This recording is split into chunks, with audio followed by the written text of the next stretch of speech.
everybody, and welcome back to another episode of Veach Season. We are your hosts, or your guest hosts, Rocky Magaña and Kramer Sansone, coming to you with a Chiefs 53-man roster, Cutdown extravaganza. I am ambushing Kramer Sansone. Did you bring your scissors? Did you bring your scissors? I forgot mine. Damn it! You forgot your scissors? I forgot my scissors for cut day. How are you supposed to cut? How are you supposed to cut? I don't know. They were somewhere here. For every prediction you get wrong, you have to cut off a sleeve off your shirt, so you can't be wrong more than twice. This team's worthless right now anyway, so might as well. Otherwise, you got to start cutting off an inch off the bottom of your shirt each time too, once you run out of sleeves, and see how much of a halter top you end up with, and then you have to wear that next time you go out on the town or at the altar with your future wife here next month. You know what? The shirt might be an actually good idea for this because honestly, my first mind went to pants, and I don't mind wearing short shorts. You know, who wears short shorts? I wear short shorts.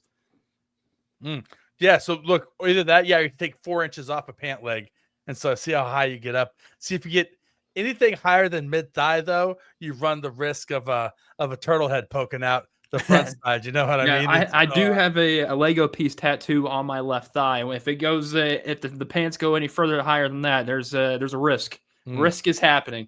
Is it pink and does it say pussy bricks in cursive light? No, it's actually. Hold on, you mean just show it on screen? Yeah, show your thigh on screen. OnlyFans, Kramer Sansone OnlyFans here. A 2x3. Are you passionate about 2x3 standard bricks? No, this was a buddy of mine who did this tattoo for me while I was recording a podcast, I think like 5 or 6 years ago. Because why not? He had a little tattoo gun, so I said I want a Lego piece, and this is the building block to success. No matter how bad it looks. Looks awesome. I love it. I think that's a great tattoo, bro. It has a good story. It has a good story behind it. That's all that matters. We are obsessed with Legos in my household. I love Legos. We are a Lego household. Specifically, my son is obsessed with Lego Ninjago. So we are a Lego Ninjago household. I wish Lego would partner with the NFL or partner with the MLB or something, because I would love to build stadiums. But I mean, I do have like the Bricks stadium for like the St. Louis Cardinals one. Those pieces are way too tiny for me, and I have bad eyesight, as you can tell with these 4 eyes I rock every single day. But yeah, I wish the Lego could partner with the NFL. That'd be sick. Well, Arrowhead Stadium or the Death Star. It was awesome when they partnered with the NBA a while back. Yeah, I actually had those were sick. NBA. I had the NBA arena. It's not the arena, the court, and I could actually play with the slingshot. Yeah, it was awesome. But if they had an Arrowhead Stadium, if they did all 32 stadiums official Lego, that'd be awesome. With minifigs that were like action figures like they did with basketball or baseball, even, right? You have like baseball bats you pull back that are spring loaded. You can hit balls. I mean, they already make the sets for Manchester United and Arsenal. Might as well go from the football to football. So, well, and on top of that, they also already have like literally every other like licensing deal under the sun for whatever you want to build. You know what I mean? They're like Disney buying everything up. Might as well Lego. Yeah, be big Lego, big Lego. Hey, I'm okay with big Lego. Big Lego is okay in my book. We have like I said, we have Legoland down the road from us, like an hour and a half, and we're going there. We're going there into September for a couple of days, and so it'll be awesome. Big fan of Legoland. But what are we doing sitting here talking about goddamn Legos when something actually happened today that was bigger? Yeah, he's 53-man roster. Biggest news in Chiefs history. I got push notifications from ESPN about it and fantasy football. Like, I got push notifications from everybody. Like, everybody under the sun. Rich Eisen stopped his show halfway through to talk about it, and he was over the moon. I got love is in the air. I got a text message from my wife. I got a text message from my mother-in-law. I got a text message from my coworker who's a Bengals fan asking me if I was out celebrating. And I said Labor Day starts today. I said, what, the fact that Trey Hendrickson is going to be a Chief after they sign him in free agency next year? Because if you don't know, Trey Hendrickson and the Bills agreed to a 1-year modified deal. I mean, it's Trey Hendrickson and the Bengals. Not the Bills wish they had some guy. Not the Bills. Yeah, no. Trey Hendrickson and the Bengals agreed to a 1-year, $14 million modified deal. But that's not even what we're talking about. What we are talking about, Kramer, just tell the people, what is the biggest news in Chiefs history that happened today? Yo, Travis Kelce and Taylor Swift, they're together. It's official. They're exclusive. They are one of one together. They're making it a perfect circle, if you know what I mean. And yeah, they're engaged. Good for them. Are you talking about the P and the V when you say the perfect circle? Yeah. Yeah, putting the P and the V. He finally put a cock ring on it, and I just hate how long they've waited to tell us until now. I mean, they've literally had to have been engaged for like the past 3, 4, maybe 5 weeks, maybe I think 4 weeks tops. They've been engaged. They just have been keeping on hush hush. Oh, 100%. Because he had so last month he had that guy trip where he went camping and fishing in the woods for like a week with like his like 4 best friends and his brother. Right. And everybody was like, oh, is this a bachelor party? Like, yeah, hell yeah, it was a bachelor party. Come on. Like or an engagement celebration. Like they were engaged at that point. They had a professional photographer take the photos, then edit those photos, and then select the photos they wanted to use and then put them up on social media. It was planned. They were engaged at the time of the podcast. Oh, easily. You could tell. Yeah, they couldn't announce the engagement though before they announced the album coming out. You know what I mean? Right? You can't overshadow it.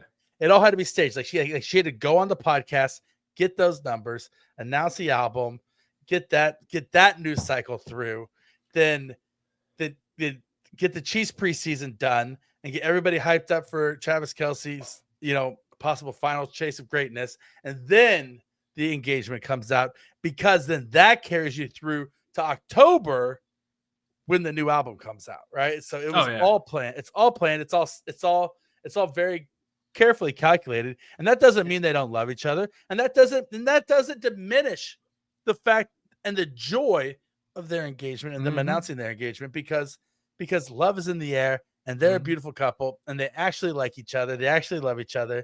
It's an amazing thing. And just our boy is sealing the deal. He finally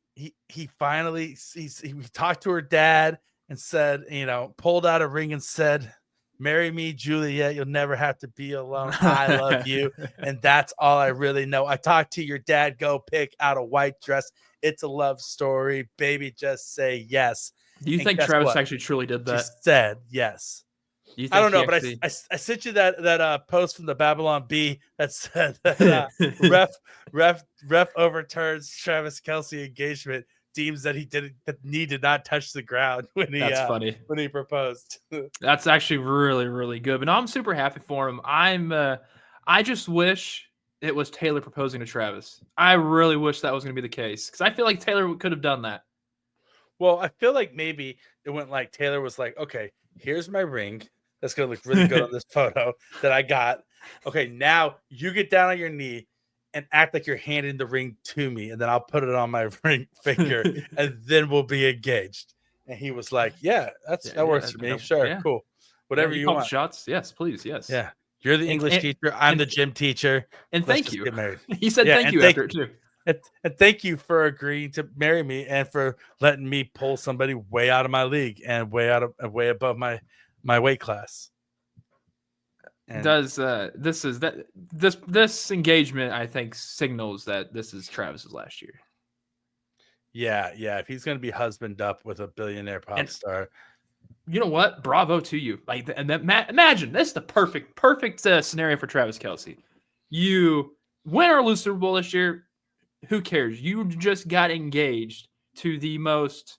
I don't know what would you even classify her as? Like a goddess? She's like a royal. She'd be a royal. She'd be classified as a royal. Pop royalty. Yes. You're gonna be marrying her at the end of the season. Just get her knocked up, have the rest of your life with each other, have a beautiful baby. Because you know that thing's gonna be beautiful. You know they're two beautiful, good-looking human beings. Are gonna make a beautiful, good-looking baby. You just already know that.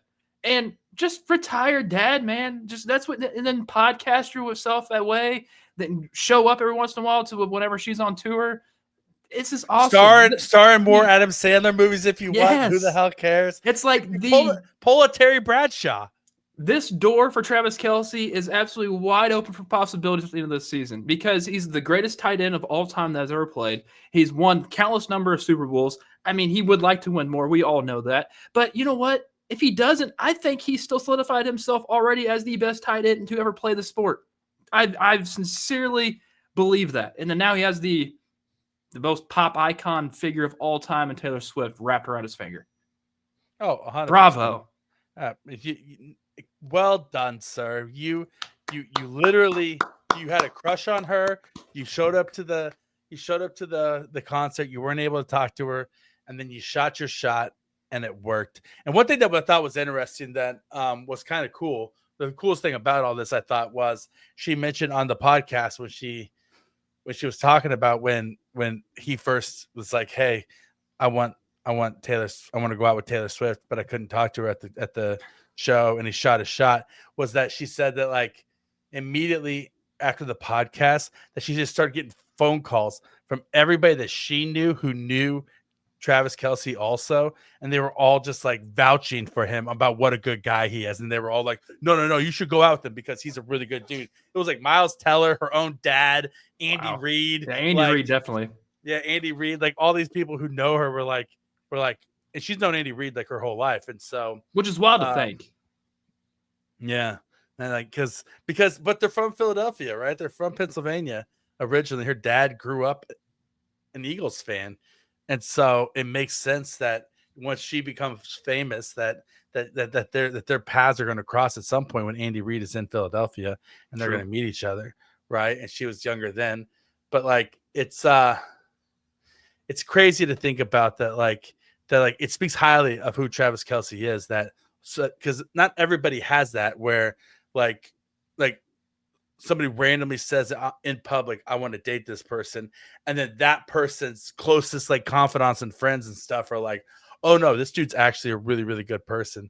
And you should hang out with him because he's probably the best thing that ever happened to you. He's everything you've been looking for in a dude. And I also like the fact that she said a bunch of big words and then you could tell that Travis Kelce knows what they mean now because she's taught them to him, right? Yeah. It's almost like she taught him how to read.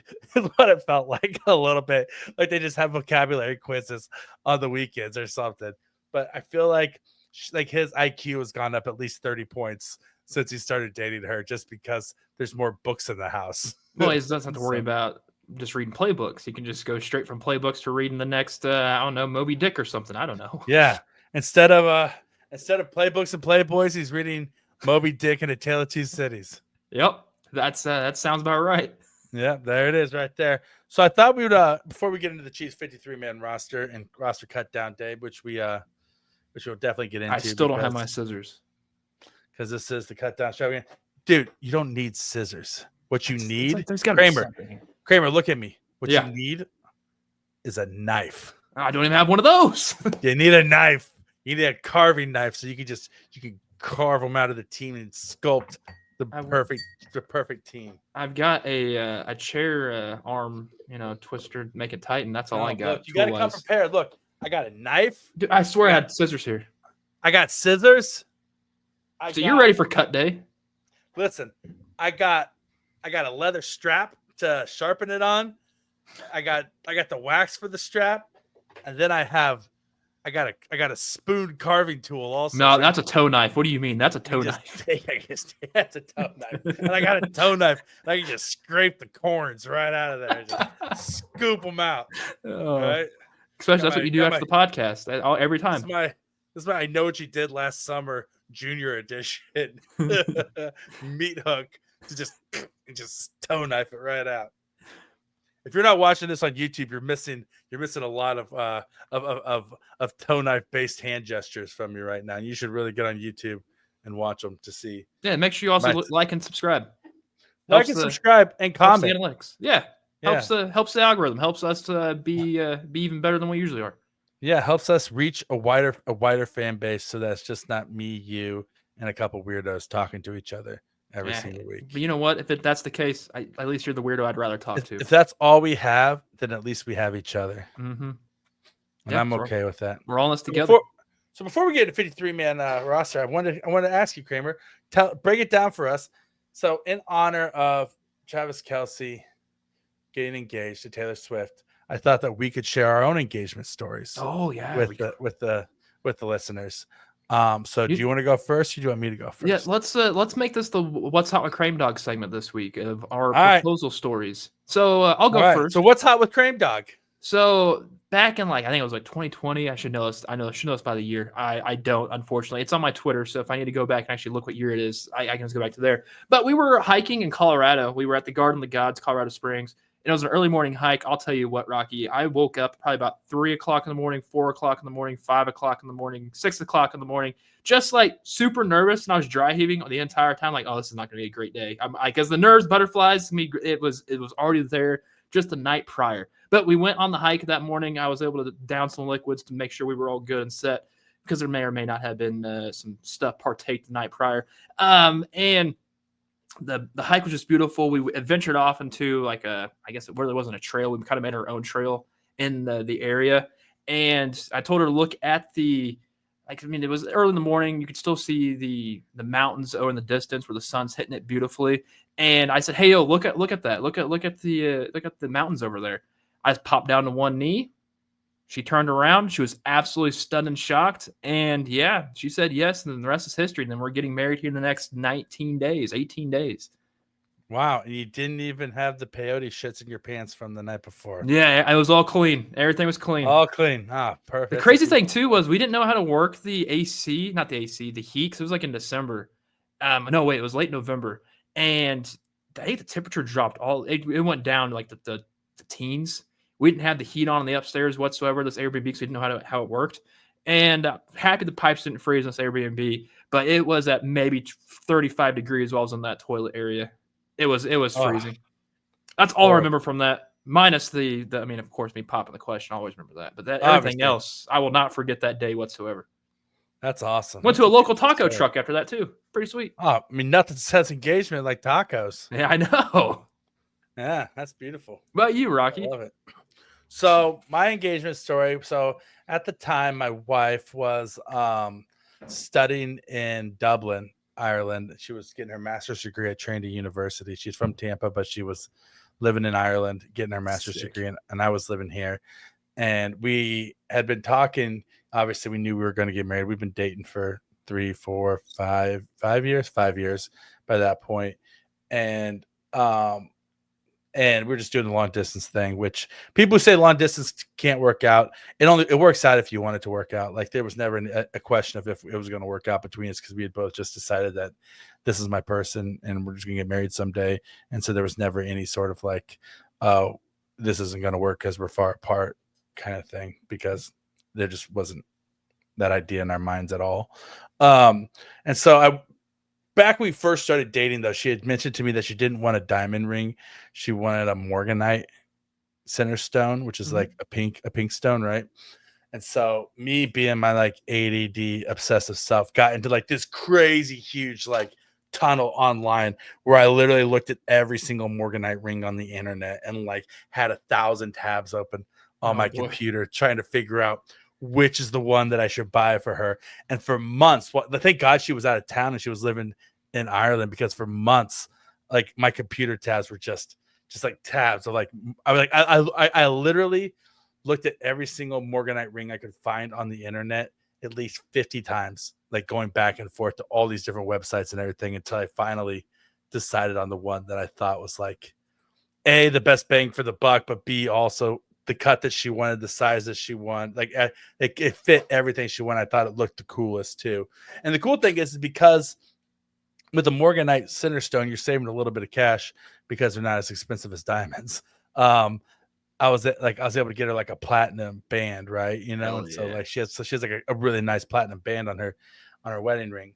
She has some diamonds around, some small diamonds around the outside too. But basically, I just full on, just obsessed over which ring to get her. And then I finally got the ring, and she was coming home for Christmas. And so I got the ring like a week before she came, and I was so nervous that something was going to happen to the ring, right? And so I called her mom, and I called her 3 best friends, and 2 of them, they all live out of town, but 2 of them were able to come in town, and her mom was as well. And then one of my buddies down here, Joel, Her flight wasn't getting in until like 1:30 in the morning, but I had them all come to the airport with me at 1:30 in the morning and like set up like a hidden camera at the airport. And then like as soon as she got the plane at like 1:30 in the morning, she was walking over to me, and her friends and mom were all hiding. That she didn't know that any of them were there. It was just me standing there, and I was just holding a sign with her name on it, right? And then it just said like Emily, right? Blah blah blah blah blah, like trying to like a cute little like, hey, I'm here to get you at the airport sign. And then when she got like within like 2 feet of me, when she came to go give me a hug, I flipped it over and it said, "Will you marry me?" And I just dropped down to a knee, and she was like that, and then she just like burst into tears, and then I did my whole like, hey, love you, blah blah blah blah blah, will you marry me? And I was like, I was like clutching the ring in my pocket, like I was just sweating all over like the jewelry box, just like I was so terrified of losing it, and I just like was like, and I gave it to her, and then she like loved it, and then we got engaged, and the rest is history. Awesome. That's sick, then, dude. Yeah, and then COVID happened after. We were engaged for a year. We were supposed to get married a year and a half after we got engaged so she could graduate. And then COVID happened, and we ended up just having a COVID wedding. Hell yeah, brother. Hey, well, that's awesome, dude. Yeah, it was a great engagement story. It was a great night. Oh, the other thing was that once she said yes, her mom and her best friends and everybody came out from around the corner, and they had like flowers. And I'm just glad for your sake that they recorded it. Like it's just all memory for us because I didn't recorded anything up. They took pictures of it, so there's like a picture like in our house of like me down on one knee in the airport. And it was funny because like it was like 1:30 in the morning, so there was like a janitor like buffing the floor in the background of the photo, like, whoa, look at this mofo. And they like one of our friends photoshopped the guy out, but I was like, I kind of like the guy being in there. I was like, shows a little grit. He's like an old man. He was like, huh, all right. Imagine if he was in the background, like tears all coming down his eyes. He's just like, he loves love as well. It's like at the end of Rudy, the guy who was like his boss, just doing the slow clap, just like right there, like that. You know, that'd be awesome. That would have been great if he would have done that. Just a guy slow clapping in the background. But yeah, so that's my engagement story. Hey, if you got a good engagement story out there, drop it in the comments section or send it to us on social media, and we would love to hear your engagement stories. And we'll read them next show. Yeah, we'll read them. We'll read them live on the air next show. Because I don't think we'll have much to talk about next week because there's going to be nothing happening, right? Yeah, I mean, other than the Chiefs Chargers season. You're right. But other than that, nothing at all. I mean, it's regular season, so basically we have nothing to talk about now that the preseason is over. Mm-hmm. Oh no, we do have something. We do have something to talk about though. What? Cuts. Scissor me. Break out your scissor me timbers, Kramer. It's cut day. Yeah. Everybody out there, get your scissors and smash them together like you're a couple OnlyFans stars. All right. Yep. So the Chiefs cut down their roster to 53 people today. Some surprising moves. Yeah, very surprising. To say the least. Do we want to go over do you want to talk about the cuts first, or do we want to talk about who made the roster first? Or do you want to talk about what the biggest surprises were? How do you want to do this, Craig? I think the biggest surprises of cuts is what we need to talk about first. I do. All right. So I would say the biggest surprise to me, it shouldn't be a surprise, but I was pretty shocked that they cut Mike Pennell off of the active roster. Now, 95% sure he ends up with the Chiefs back on the practice squad, or they bring him back after they move Jalen Royals to IR if his knee injury persists, or Rashee Rice's suspension goes through, or there's an injury or something, and then they reactivate him and he's on the 53-man roster, and they kind of send him up and down from practice squad to 53-man roster throughout the season as needed. I don't think he's necessarily going anywhere, because as a free agent, I think they were probably like, hey, just hold on for 2 days and you'll be back on the roster. But that being said, there's no guarantee that any of that's going to happen. And like the Chiefs start the season against the Chargers and the Eagles. And if Mike Pennell is not on this roster, he was the best run defender on this team last year. And you don't want to go up against Amari and Hampton, an excellent rookie running back in the Chargers, and then turn around after that and then go against Saquon Barkley the defending Super Bowl champions without your best run defender. So I think he will end up back on the roster at some point. But I don't know. I was shocked that they actually cut him.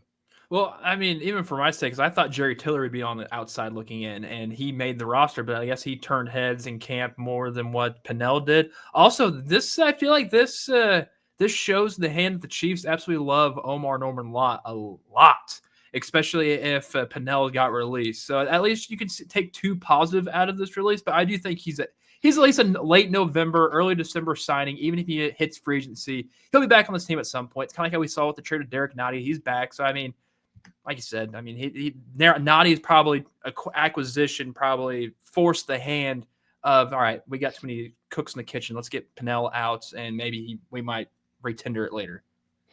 So let's talk about that. Let's just kind of go by what we'll do is we'll go position group by position group, and we'll just talk about who the surprise cuts were, about who made it, who was the outside looking in, and we'll just kind of go that way. I think that's a good way for us to do it. Let's stick with defense though. Okay, so we'll start with defensive line, and then we'll go through the defense, and we'll circle back around to the offense. Yeah. Here's who made the defensive line: Mike Dana, Ashton Gelati, Malik Herring, which is a little bit of a surprise. A lot of people had him kind of on the outside looking in, but I can see him making the team just because he is a vet. Chris Jones, George Karlaftis, Derek Nottie, Omar Norman Lott, Charles Omenihu, and Jerry Tillery. The thing that sticks out to me about this list is that, Charles Omenihu can play some on the inside. Karlaftis can play some on the inside. Herring can play some on the inside. Dana can play some on the inside. But none of them are your traditional, nose tackle set, just immovable stone in the middle of the defense that disrupts everything, right? And it plays run defense. That's what you want Jerry Tillery to be, I guess, but he hasn't been. So you really are going into the year with Jerry Tillery, Omar Norman Lott, and Chris Jones and Derek Nottie as your only four true defensive tackles on the roster. That just seems a little thin to me. But when some of the other positions that you kept a lot of numbers at, I get it, but it to me, Derek Nottie is not even a big defensive tackle, right? This defensive line looks a little light in the pants to me. I agree. Just looking at the names, there's not a lot of lead in the ass of these guys outside of Chris Jones. If it's me, I would have kept 5 because those guys are, clearly the bigger dudes on the team. They're notoriously the bigger guys. And you need to rotate them in and out. And you also need the guy that, Chris Jones, he can get you up the middle and get you a sack. But, he's not like your run-stopping type of lineman on this team. That's just not what's his repertoire. He can do it at times, but he's just not accelerate at it like we saw with Pennell.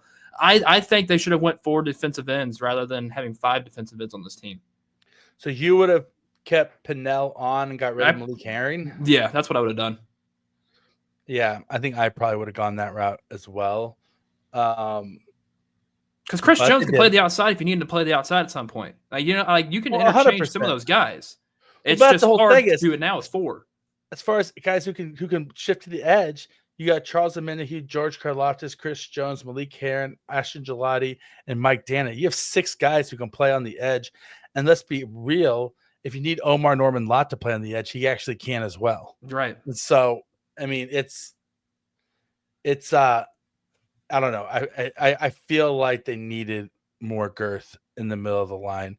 And I love the Derek Nottie trade to bring him back into to Kansas City because I thought they needed more defensive tackles, but not at the expense of losing your biggest guy. You know what I mean? So it's not like they're going to run a 3x4 set. That's just not what the Chiefs do. That's not what Spags does. So it's why do we only have 4 defensive tackles at this point in time? That you would carry 4 if you ran a 3x4. Yeah. It's like they're gonna run a hybrid nickel, so they're gonna have 4 down linemen. Yeah. Right.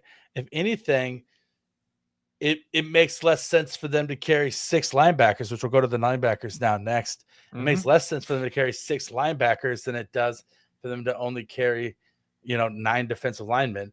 But I see the names here. Okay, so on the outside looking in for the Chiefs at linebackers who did not. So first off, Brandon George, rookie, undrafted free agent, who we thought the Chiefs were really high on because they had one of their one of their top 30 visits with him, and they also met with him at the at the pro day. He's put on the injured reserve list, and so he's currently out of the mix. And then they cut Cam Jones, which is he's a veteran. They cut Xander Mueller, who that's to be expected. But then the big thing is they also cut Cole Christensen, who I didn't realize he was cut now. Yeah, who has he's a bit of a veteran on this team, and he's kind of bounced back and forth between the practice squad and the team, and I expect him to be back on the practice squad, unless he ends up somewhere else. But it was interesting to me that they decided to cut him, in favor of one of the guys who they kept. So they kept Jeff Bossa. We knew they were going to do that. Nick Bolton, Leo Chanel, Jack Cochran. We knew they were going to do that because they call him Coach Jack, right? Like he's like they love him on special teams. Drew Tranquil made the team, but then Cooper McDonald, the undrafted rookie free agent, who really turned some heads late in training camp and made some plays. He took Cole Christensen out. I think he did. He stole Cole Christensen's spot, and I like Cooper McDonald a lot. We'll see what happens. He's a bottom of the roster guy. I don't know though. Like, if you're asking me who I'd rather have on this roster, Mike Pennell or Cooper McDonald, I think the Chiefs could have gone with 5 linebackers and kept Pennell over McDonald. I agree.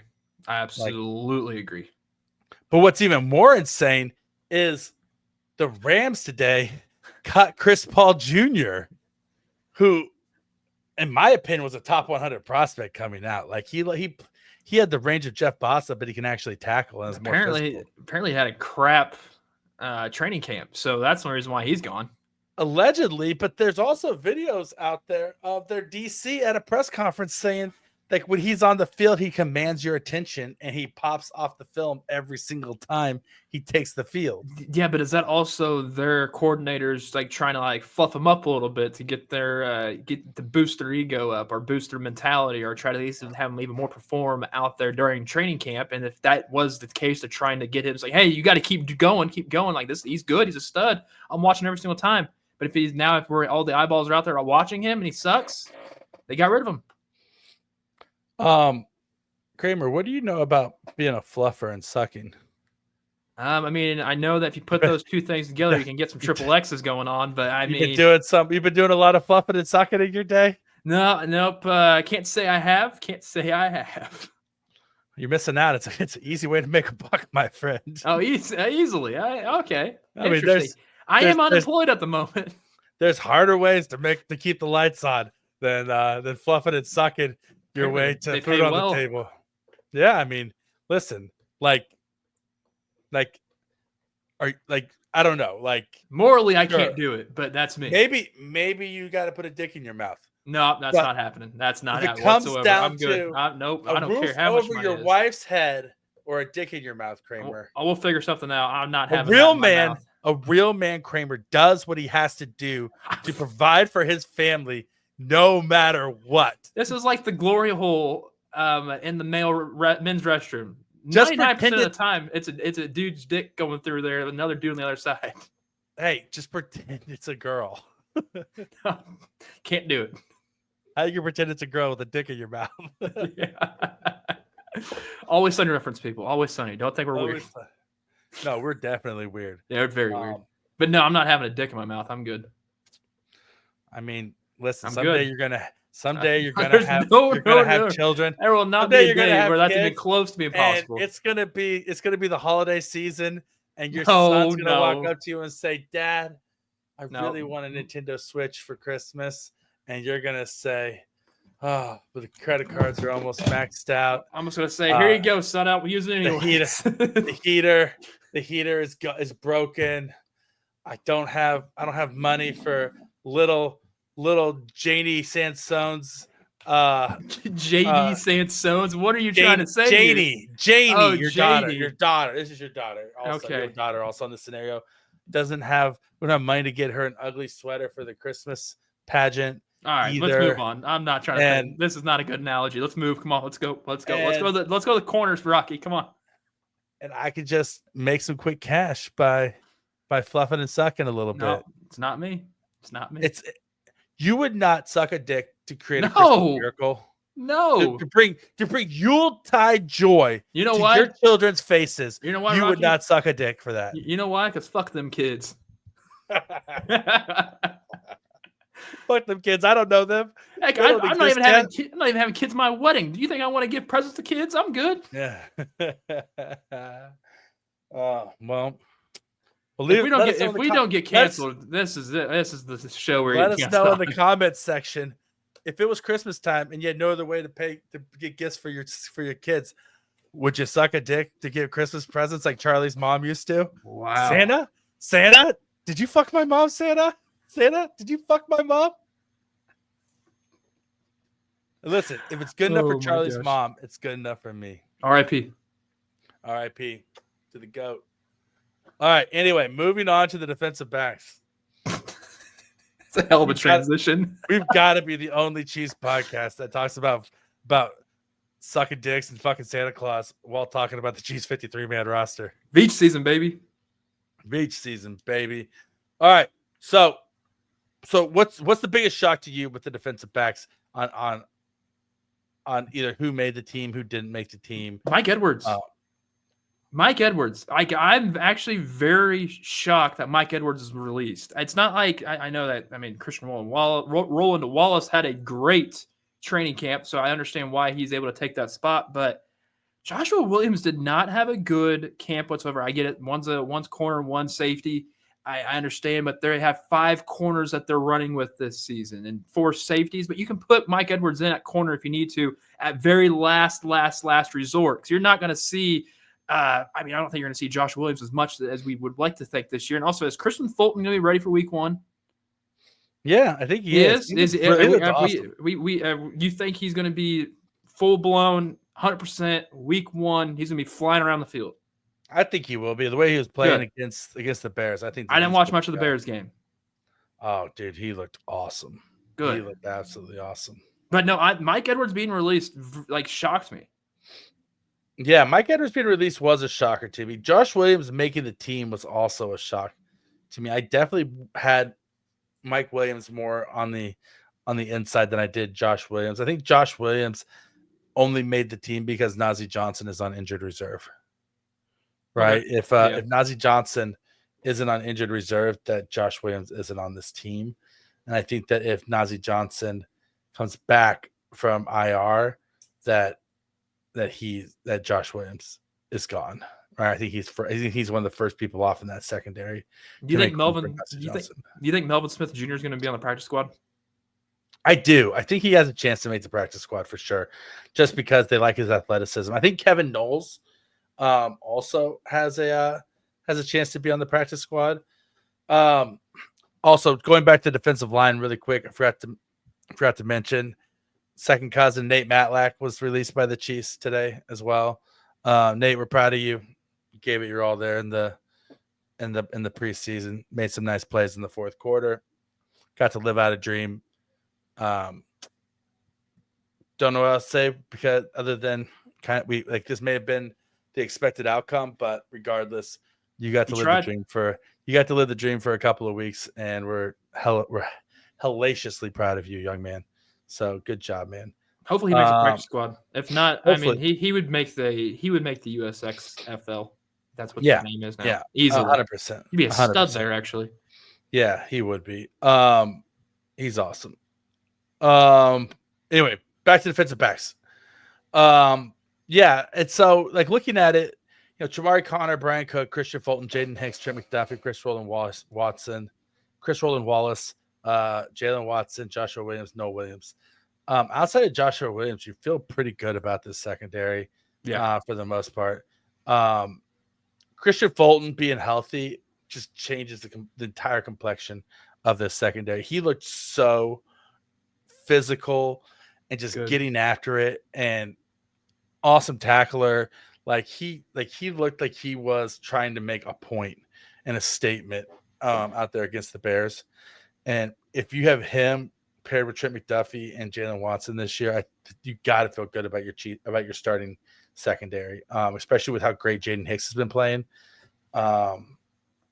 So just gonna keep him on the field, him and Cook. You can get Cook and Hicks on the field for all 17 games. Like that'd be awesome, but I don't know if that's feasible. Yeah, I don't know if it's feasible, but I think that it's preferable. I am shocked Shamari Connor did make it though. If you're shocked that he made it, yeah. No, they were always going to keep him as a safety, like because they're going to move Jaden Hicks up to the line of scrimmage a lot. As okay. Okay, so they need makes sense. They need to have Connor on the back end with Cook, and so. But I prefer Edwards over Connor any day, every day, though. I think they're going with the youth. The one that makes sense. The one thing to think about with Edwards is, did he he's an older player, like they brought him in for veteran leadership, but if they're happy with where Hicks is at and his leadership and his leadership skills and his abilities and where he's playing, did Edwards just kind of fall off a cliff physically a little bit? Like, has he lost his step to the point where they were like, okay, well, we don't need his veteran presence on the back end, and he's not the athlete that he once was. The other defensive backs the Chiefs released were Johnny Carter, Jacob Covington, Azizi Hearn, Kevin Knowles, who had some pop at a couple of different spots throughout camp. Probably going to be on the practice squad, I would think. Glendon Miller, Melvin Smith, excellent athlete. Just had an uphill battle to make the roster. And Major Williams from out of Carson Newman, safety. The other secondary guys who didn't make the roster. Let's shift our focus now over to the offensive side of the ball, and let's just start out with the quarterbacks. What's the biggest shot? Pat. Good job, Pat. Making the team was the shot for Patrick Mahomes. Made the roster yet again.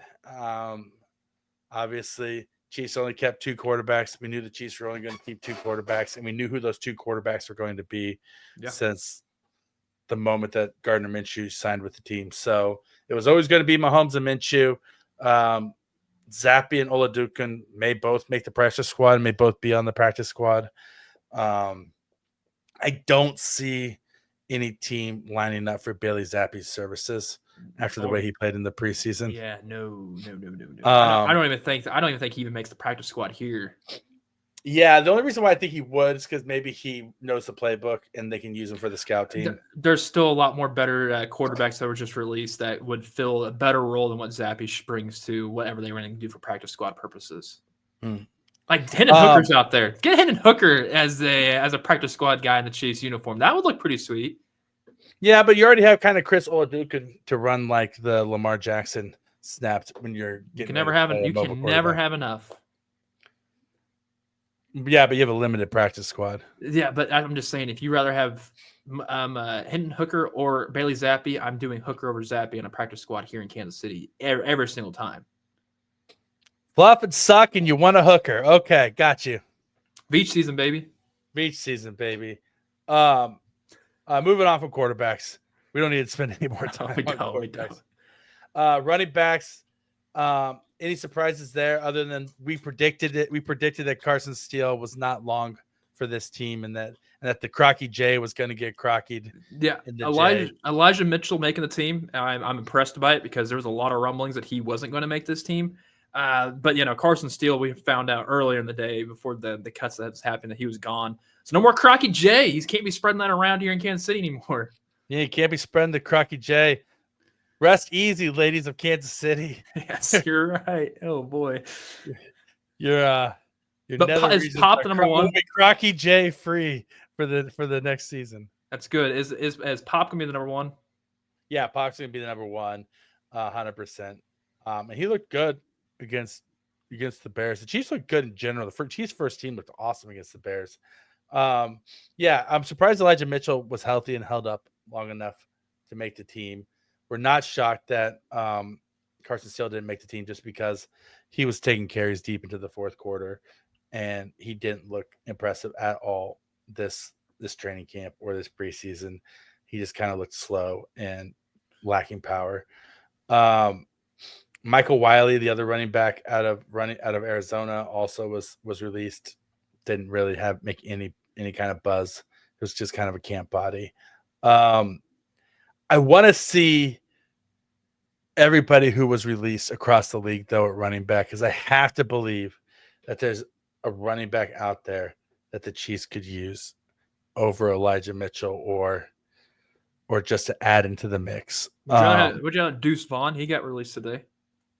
Oh, I love Deuce Vaughn. Love Deuce Vaughn. I think I prefer him over Elijah Mitchell. Yeah. It sucks that Deuce Vaughn was released, especially since his dad works for the Cowboys. Yeah. His dad is in the Cowboys scouting department. So, whoops. Sorry, Deuce. Not good. Time to hit the old dusty trail. Hey, you know what? The pass catchers, Rocky, eight wide receivers. 8. But okay, the first thing that jumps out to me about the Chiefs keeping 8 wide receivers is that they think that Rashee Rice is going to get suspended sooner rather than later. You think is that the case? I think so. And then also Jalen Royals has been held out of practice for a couple of weeks now with knee tendonitis, and that can linger for quite a while. Yeah, and I know that. I think he may be heading for the IR once the 53-man roster clears and everything is set. Right? There's like I don't know all the rules of the 53-man roster off the top of my head. I'm not John Dixon or Jared Sapp. But there is something about, right? Like if you carry a guy on the 53-man roster, you can then revert him to the IR on like a 4-week. Yeah. Yes, that's the case. Yeah. And so I think maybe they're looking to do that. So they carry eight wide receivers initially. Maybe 2 days from now, they move Jalen Royals to the IR and bring back Mike Pennell. Maybe that's the plan. And then they have Jason Brownlee on the team. By the way, bravo. Oh, boy, Brownlee. Yeah. Good job, Brownlee, making the roster. But, yeah, they have Jason Brownlee on the roster, so maybe, he's their 6th wide receiver once Rashee Rice gets suspended, and then you're able to, bring back Mike Pennell and then one other person of your choosing. Maybe Edwards, maybe somebody else, maybe some new blood. Trey Palmer was released today by the Bucs. Would not hate to see him in Kansas City. He was awesome coming out of college in Nebraska and had some nice moments for the Bucs over the last couple of years. He's just in a loaded wide receiver, especially last year because of Chris Godwin being hurt. I'll tell you what, Rocky, I think we found the Justin Ross of this team, though. Oh, who? Elijah Badger. I think we're going to see Elijah Badger on the practice squad for the next 3 to 4 years, and he's going to be the next Justin Ross on this team. Minus all the accolades Justin Ross brought to the team whenever he was brought here undrafted free agent wise. But I think Elijah Badger is going to be on the practice squad for the foreseeable future for the next 5 years. Is he the next Justin Ross or is he the next Cornell Powell? Oh, okay. You're right. That's a good point. He could be the next Cornell Powell. Hey, he could be the next Marcus Kemp. He can fight his way onto this team. I think Elijah Badger's great. I can see why they picked these 8 receivers more than him. This is absolutely crowded wide receiver room. Okay, so now here's the other question. Here's the real question for you. All right. Once Rashee Rice is suspended next week, yeah, and once Jalen Royals goes to IR, and the Chiefs only have 6 wide receivers on their roster, and they have 2 open roster spots. Out of these 3 players who were released today, which 2 do they bring back? Marquez Valdez. Marquez Valdez. Oh boy, we're going down this route. I thought you meant the guys that's released now. Mecole Hardman. Yeah. And what was it? There was one more who was released today. Marquez Valdez-Scantling, Mecole Hardman. Was it Tony? Was it? No, Tony's out of the league. Did D-Rob get released? No. Who was it? There was 3 of them. It was the same kind of guy. Well, I mean, I think we know the answer. No one wants MVS back here in the Kansas City, so I'll submit him real quick. Who's the 3rd one? Yeah. I'm looking for the 3rd one right now. But so you're saying it's going to be Mecole Hardman. So where's Mecole Hardman? Yeah, Mecole, isn't he in Green Bay right now? He was released. I think it's Mecole Hardman. It's always been Mecole Hardman. It's the answer is Mecole Hardman. That's who they would bring back in a heartbeat. One of them. Then the other guy that they would want to bring back as well would be not even the wide receiver position group. It would be on the tight end side that they released today. I will hold off talking about him in a second. Did you find the third guy? No, I'll have to look. I have to look Did Justin Watson make the team in New Orleans? In New Orleans? Oh no! Do you know who it was? Clyde Edwards-Helaire was released in New Orleans. Oh, I know. You don't need CEH.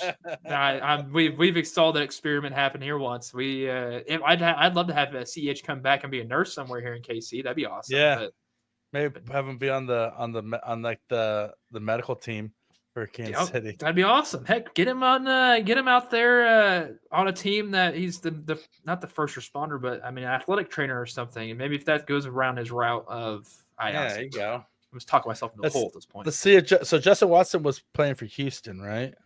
I thought it was New Orleans. Let's see here. It might have been Houston. Let me see here. Oh, Justin Watson has made the roster for Houston Texans. Good for him. That's what I'm talking about. Yeah. He'd be honestly the receiver I'd want back. Yeah, Braxton Berrios, Xavier Hutchinson, Jaden Higgins, Jane Noel, and Justin Watson. They kept 7 wide receivers, and he was number 7. Good for him. Yeah. So, all right. So basically, you're saying you would take back McCole Hardman and then just have one other free thing. Yeah, because that guy got released today. Big Bob. Yeah. All right. Moving to tight ends. Big Bob's gone. Big Bob did not make this roster, and he had a great camp. Even with the touchdown, did he have touchdown? Yeah, he had 2 touchdowns, right? Well, even with Jake Browningstool from Clemson going on IR, a guy who a lot of people thought the Chiefs might want to keep, with him going on IR, and the Chiefs still only opted to keep 3 tight ends, and they went with Noah Gray, Travis Kelce, and Jared Weiler. And Big Bob, Robert Tonyan, did not make the roster on this team. I thought he would. I thought they would carry 4 tight ends. I truly thought. I thought they would carry 3 running backs, and that the fourth would make it to where the tight end would have 4 guys there.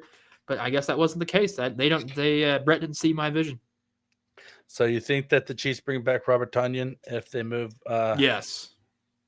He's like a safety blanket, and he's literally the light version to Noah Gray. Yeah, I could see that. Yeah, I think they'd like to have him back. I think they'd like to have a 4th tight end. I think that initial 52-man roster is always funny because there's always a series of moves that happen after it, right? Oh yeah, and unless Jared Wiley has an incredible year following his injury last season, now that would be remarkable. But I don't see that happening. There was a period of time against the Bears where Jared Wiley kind of took over for a 3 or 4 play drive and had like 3 receptions in a row. So maybe that's what helped him. Yeah, maybe they saw enough out of him that they felt good about it. So, I mean, clearly he's going to have more explosiveness, minus what the injury from last season. But, I mean, he's still going to have more explosiveness because he's younger than what Big Bob is. So, I understand. And he's the same size as Travis Kelce. He's 6'5", 265. Like, he's got size to him. But the only thing also he doesn't have to Travis Kelce is Taylor Swift. Well, nobody has what Travis Kelce has. He's got that. If you like it, then you should have put a ring on it. He did. He did. There's no bad blood there. No bad blood. No bad blood. Now they just have mad love. It's true. All right. So rounding out the Chiefs offense, let's talk about the offensive line. So obviously Josh Simmons made the roster. As he should. As he should. So the Chiefs keep 9 offensive linemen: Mike Caliendo, Creed Humphrey, Jalen Moore, Wanye Morris, Hunter Norzad, Jawan Taylor, Josh Simmons, Trey Smith, Kingsley Suamataia. There is a handful of young offensive linemen who are in the mix in camp who didn't make this roster. And here's the guys who were cut. Dalton Cooper, who I kind of liked. Chu Godric was cut, which they had a roster exemption for. I don't know if at least last year they did. Maybe it was up this year. It's interesting. Because he was an International Pathways player. Then they also released Esapole as well. So and then CJ Hansen they released, and who was there anymore? And Ethan Driscoll went on to injured reserve. Yeah, and Ethan Driscoll went on to injured reserve, or the non-football injury list. Yeah. So what's your initial reaction here? I believe we hit this. I think it was 2 weeks ago we talked about who's the offensive lineman that could make this. We said 9, and I'm pretty sure it's these 9 guys. I'll have to go back and listen to it, but this is exactly who I thought that this offensive line was going to be. And I'm just curious now, since we know who they are, who the actual starters are going to truly be. And that's the one. When you say starter, I mean I'm looking at left guard. Is it going to be Kingsley, who actually had a decent game against the Bears? Or are we going to see Jalen Moore be the starting left guard? I'm just more curious about that. I think it's 100% going to be Kingsley after his start against the Bears. I think he won the job with that start. We'll see. Time will only tell if he can hold up once the real bullets start flying and the games matter. Mike Caliendo as a backup, as a swing guard, beautiful. And you can also use that for Jalen Moore too. He can play literally every position except for center. Yeah, and that's the thing is Hunter Norzad had a horrible camp. He had a horrible preseason. He looked terrible. But he is the backup center on this team. Patrick Mahomes trusts his hand underneath that taint. Yeah, he does. And so, I mean, I think you're just hoping that Creed Humphrey never gets injured. Yeah. You're just praying for the safety of Creed Humphrey above all else. It's true. I think that's where we're at here. Trey Smith looked amazing against the Bears also. This offensive line actually looked really legit against the Bears. And I would not be surprised if Patrick Mahomes has a fantastic year purely just because of protection improvements. That and the fact that he has better targets this year too, especially when Rashee Rice is back from suspension. But yeah, I think we did nail this offensive line. I believe we did. Guess. Wow. Look at us. Okay, last thing is specialists. No real surprise here. There was no cuts to the specialists. You knew who the specialists were going to be. Especially whenever they got rid of Japliski. So just Japliski. Yeah, something close to that. I used to know because I thought he was going to win the job over Ariza. Because I mean, I ain't gonna lie, Matt Ariza is a great punter in Madden. If you need a punter on your team, it's very cheap. It can punt far. Matt Ariza is your guy, especially for Madden. All right, you heard it here. Matt Ariza, not the best punter in real life, but the best fake punter you can get your hands on in Madden. He's cheap. He's cheap in Madden. He's cheap. He's as cheap as Kramer Sansone trying to get Christmas presents for his kids. Yo, hey, I know this is completely sidetracked, but Madden just brought me into it. So I had a league. I'm in a league with my buddies.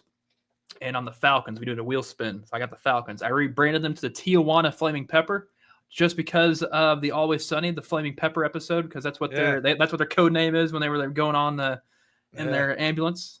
So yeah, I like that. That's nice. Pretty sick. I had ChatGPT make me the logo of this pepper just shooting pistols in the air. It's pretty sweet. And Matt Ariza is my punter. Is Penix your quarterback? I traded his ass. So the only reason why I did this because Madden, you need quick release for quarterback, and I hate using left-handed quarterbacks in Madden. And that's two things: he has a slow, elongated animation, and he's left-handed. I can't do that in Madden. So who'd you trade him for? I traded him for.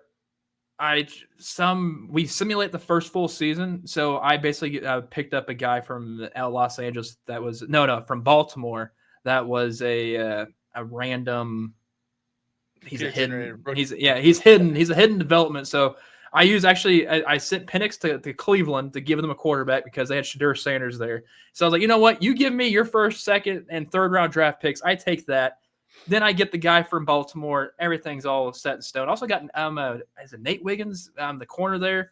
Yeah. Wiggins. I also acquired him via that trade. Fast as hell. Yeah, super quick. That's awesome. I love Nate Wiggins.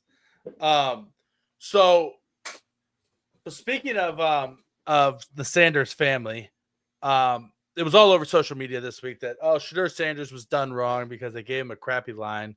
Blah, blah, blah. The dude does not know how to read defenses and get rid of the ball. He just holds on to the ball forever. That's why he had a negative 127 rushing yards in college at Colorado. I just hope he could turn it around. I mean, he's the third string quarterback, so it's going to take him a minute to see some sort of NFL he playing looks field. Like a third string quarterback. And everybody was talking about, oh, he slid in the draft or something. The dude isn't a good NFL quarterback. Yeah, you could get away with that in college, but in the NFL against number one defenses, you hold on to the ball that much, you're going to get murdered. Did Deion, is he the offensive play caller in Colorado? I'm not sure. Because if it's him, then it's like, man, he just needs to be with his daddy. Like, that's all it sounds like. No, or the fact that you can get away with things with your athleticism against college talent, but not against NFL talent. Yeah. I mean, that's true. There's such a gigantic leap from going from like Colorado's in the Big 12. Are they in the Big 12 now? They've been in the Big 12. Wherever they're at. Did they moved to the SEC? No. I'm about to look this up because I feel like an idiot now. Are they back in the Big 12? I think. Yeah, they're back in the Big 12 because they were in the Pac-10. I'm cross-checking. Yeah, they're in the Big 12. I mean, the Big 12 does have great defensive guys in there, but there's few and far between of talent in the Big 12 compared to other such as the SEC or the Big 10. There's so many or the talent fucking elsewhere. NFL. Yeah, definitely. But I'm just saying, like what he saw talent-wise, he's now seeing it on a grand, larger scale scheme of things when it comes to the NFL. Yeah, 100%. Oh, 100%, 110%. And then you also saw his brother Shiloh Sanders just threw a punch, just shit his entire career down the toilet. And people were like, "Oh, he got ejected for that." Dude, you punched somebody right in front of the referee. Now, listen, they were both going at it. Maybe they both should have been suspended. But dude, you were on the roster bubble as it was. And then you throw a punch in a preseason game. Like there's not a team in the NFL that's gonna keep you after that. What's worse, throwing a punch in a preseason game or your starting first baseman get very angry about a call that happened with the umpire behind the dish? You get mad. You have to be pulled back. You throw your bat towards the umpire area, but you accidentally hit your hitting coach in the head with the baseball bat. Then you decide to throw Haichu out there onto the baseball field. I mean, that's also not a good look either. But that's a 6-game suspension rather than being cut from an NFL team. Yeah. You don't know this. Wilson Contreras, St. Louis Cardinals. That happened on Monday night. I would say that's about as on par with Chris Sale cutting up his jersey in the locker room when he played for the White Sox. True. Yeah, that's a very solid point. So, because he knew why he was cutting it, because he knew cut day was coming, like it is today. Cut. Scissor me timbers. I'm Rocky Magaña. He's Kramer Sansone. Thanks for hanging out with us on our Scissor Me Timbers Cut Day special. If you got to go out there and fluff and suck to get Christmas presents, don't.